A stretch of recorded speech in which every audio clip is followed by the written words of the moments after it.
Patreon commission. You're probably going to get a few of these in relatively short succession because I'm really trying. Sound of Identity. This is a documentary.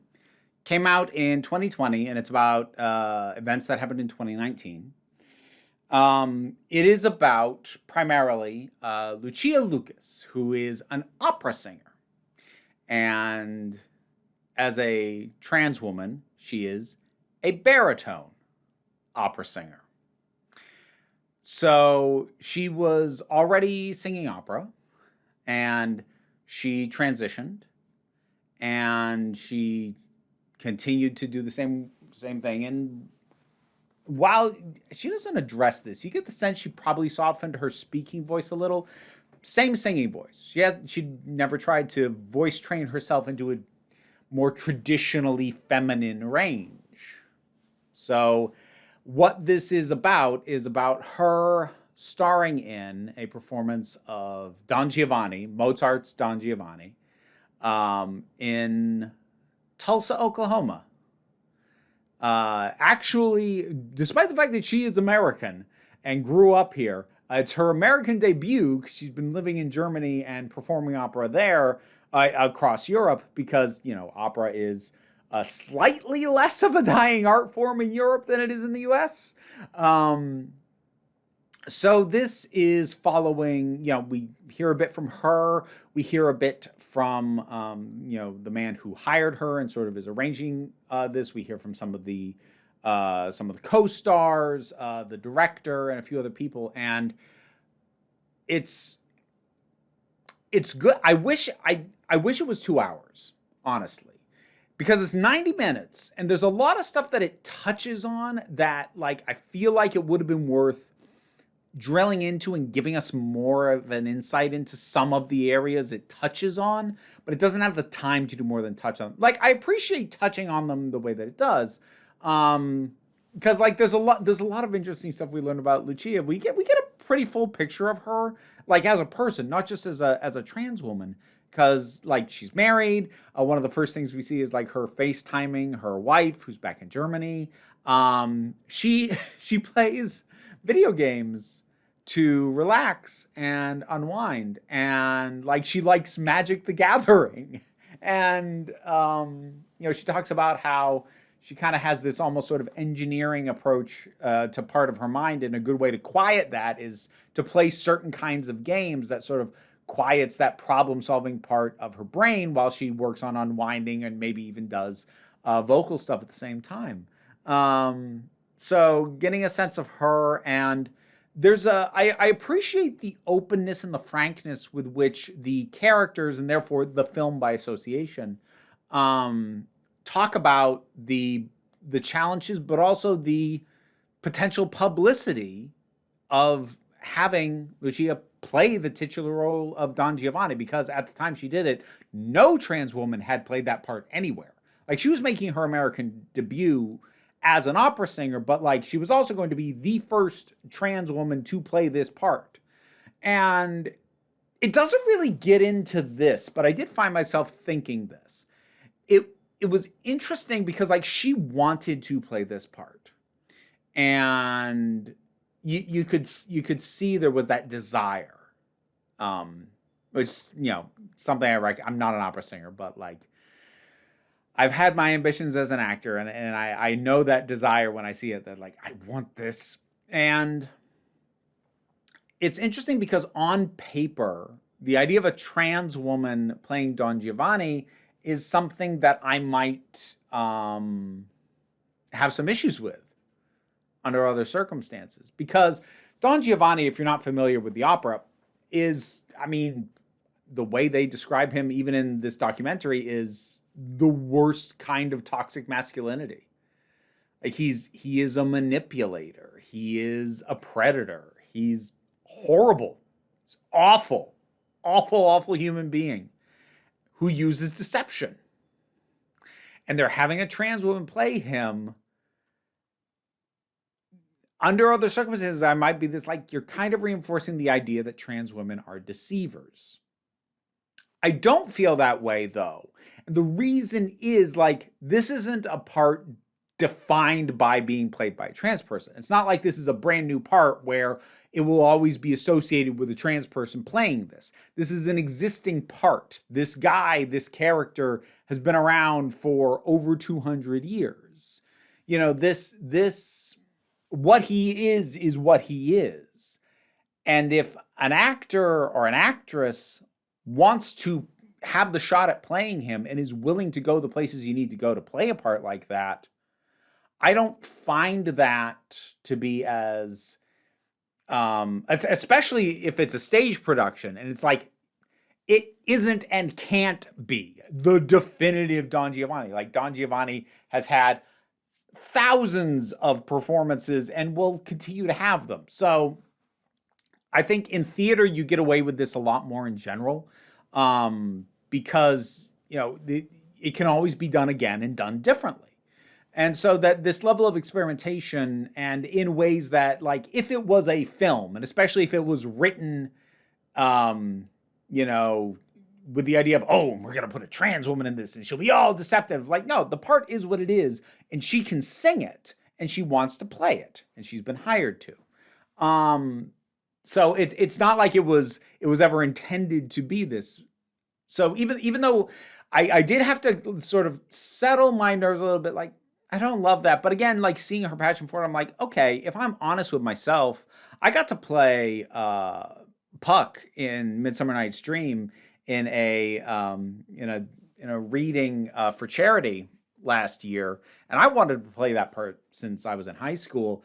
And I would be lying if I didn't admit to there being some problematic implications at the idea of a trans person playing that part, if I'm really going to break it down, because inherently Puck is a trickster. That's what he is. He is inherently deceptive. That's what Puck is. That's what Puck does. So if I'm going to allow myself the grace to play that part, partially because I really, really wanted to play that part, yeah, I can give Luchia the same grace. But it was interesting to see people be so open about the fact that, yeah, there was never any doubt that she could play the part. And we are fully aware that casting a trans woman and being public about the fact that she's trans has the equal possibility of helping or hurting this show and this performance and how it's received.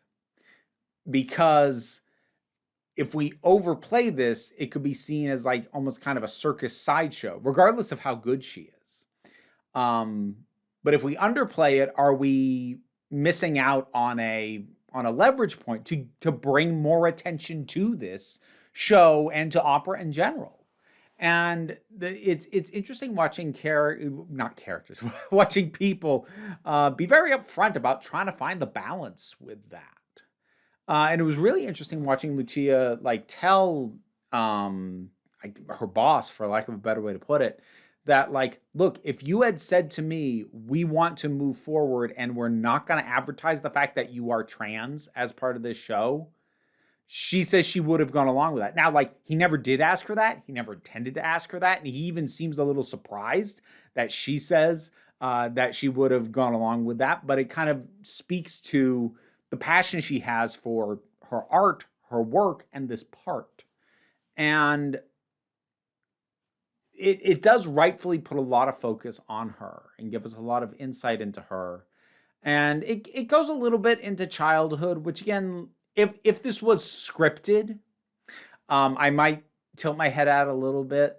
But like, this is her actual life and it's not irrelevant. The aspects of her childhood that she brings up, a fair amount of them do have relevance to stuff that is touched on and that we see. So it feels pretty well put together. But again, it should be 2 hours. It easily would have fit 2 hours, just with some expansion of a few things, especially because I feel like there had to have been pushback. And that's not ever really acknowledged. like the fears that are expressed is this idea of what do they call it? Sort of silent objection, which hints at the idea that like nobody is openly saying we think this is a bad idea, we wish you hadn't brought this to our area, etc. But I can't imagine that there was nobody. And sort of the absence of that, like there's just this acknowledgement, like we're aware that this could go south, but there isn't any real engagement with that. That feels like the kind of thing that could have used, 5 to 10 minutes all on its own. And that's the kind of stuff that I think could have used. It's not even more breathing room. It's well constructed for the 90 minutes that it is, but there are just multiple points that I'm like, could we spend a little more time? Nope, we don't have the time. It doesn't even feel rushed. It just feels like there's depths that go unplumbed. if that makes sense. But the main thing that comes across throughout all this is Luchia's passion and love of what she does and her appreciation of her skill, not just as a singer. Like one of the early things she talks about is like, singing is not the job. You have to be a good singer. But singing's not the job. Traveling all over the world and not getting sick, that's the job. So, it's being someone who doesn't know a ton about opera. I've seen one opera in my life. I saw The Magic Flute when I was a teenager. I don't really have much standing to know much about that world, but I felt like I got some interesting glimpses into it. A moment that I really liked. So they had this woman on who I think was part of the local council or chair or board or whatever of like arts there, like specifically for opera. And she's talking about like, oh, we really go out of our way to be sure like this is as diverse a group as we can have, so we have some, we don't want it just all rich old white people. We try and have diversity in age and race, and some people are rich, some are poor, and all this other stuff. And then you actually hear a voice from behind the camera I actually wanted to talk to you about that. We looked at the website for the board, and there's only 2 people of color on it. And this woman kind of pauses and going, yeah, but we got a lot of gays. And I think she kind of realized, I think as soon as she said it, she was like, I'm making excuses. She's like, yeah, no, you're right. And like, it's generally considered bad form for the documentary makers to kind of insert themselves like that. But it felt appropriate to like give that little nudge. Like, really aging white lady from Oklahoma, lot of diversity in the board for opera, really. But again, like, it's not even taking her down a peg. Like, she's a very nice person and she seems supportive of everything and she means well, but like, just a little dose of reality right there was kind of nice. It's funny though, I'm not sure that too many of the other people in it would have needed that dose of reality. Like I said, everybody has a pretty measured understanding of what they're trying to do and the challenges of it and the balance they're trying to hit. And it's one of the things that you always have to wonder when you watch a documentary is how well balanced is this? Because documentaries, while, containing actual events and real people and real things they did, is just as open to manipulation as fully scripted fiction. Like, you should know that. But you always have to wonder, what is the balance on this? And the thing that's interesting about this is, my inclination is that this is a pretty well balanced documentary, largely because most of the people in it seem to be well-balanced people in terms of just being very honest with themselves and each other about what it is they're doing, the ups, the downs, the trials, the tribulations, and what may or may not bite them in the ass. I almost feel like they made the documentarians a job easier because other than like that one little moment, it doesn't feel like the documentary had to go out of its way to find, the counterbalance to what was going on, because most of the people seem to be bringing their own counterbalance. They all just felt like very like, oh, and we're so excited for this, and this will be great. Like, but there is this, and there's worries about this, and it was interesting to see in that way, because it just meant it was a documentary that felt well balanced for a different reason than I'm used to seeing. So yeah, it was interesting, and Luchia is a fascinating person. So this is on Amazon Prime. If you have Prime, it's free to view with ads. I freaking hate they've done that. Anyway, have you seen it? What did you think about it? Whatever your thoughts are on this, or I don't know, documentaries in general, queerness, what have you. I will admit it was mildly depressing knowing that this was shot in 2019, released in 2020.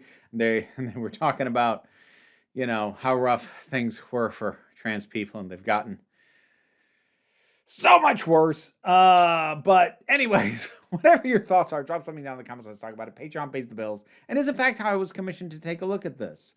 You don't have to help me out that way, though, if you aren't able to. Like, share, subscribe. They all help. Don't worry too much about it, though. We take a relaxed attitude around here, so you can just come on back next time you need a break.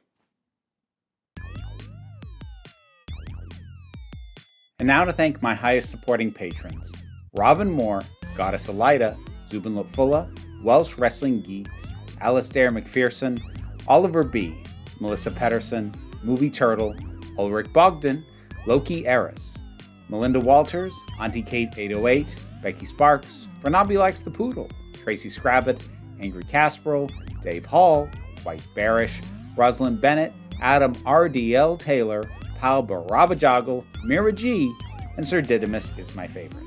If you'd like me to... I read the names fine, then screwed it up. If you would like to hear me try and say your name while these guys chitter in my ears, check out the rewards on my Patreon.